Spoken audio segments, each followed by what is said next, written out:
Welcome to my Ultimate AP Precalculus Practice Test Volume 2.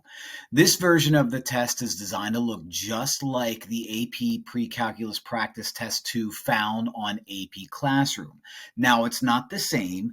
I took the problems and I reworked them slightly to make them look different. So there's similarities for sure.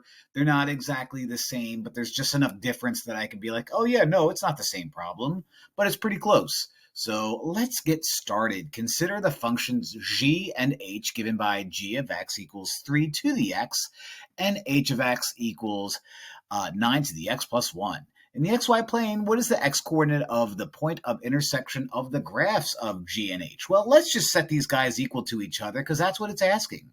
So I have 3 to the x equals 9 to the x plus 1. Should I get logs? Nah, I need a calculator for that. But you know what I could do?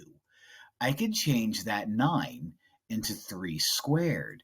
Yeah, so I have 3 squared to the x plus 1. And you know what? Let me throw parentheses there, and you'll see why in a second.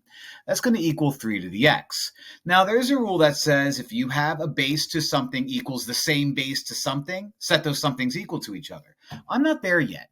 I have a power to another power. You multiply exponents when that happens. So I'm actually going to distribute 2 to the x plus 1. So 3 to the x equals 3 to the 2x plus 2. Now that I have 3 to the stuff equals 3 to the stuffs equal each other, like so. So I have x equals 2x plus 2. Let's subtract 2x from both sides. Okay, giving me negative x equals positive 2.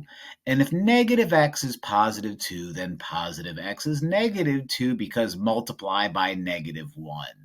And so the answer is B. B for boy, oh boy, was this fun. Problem 1 down. Hope this helps.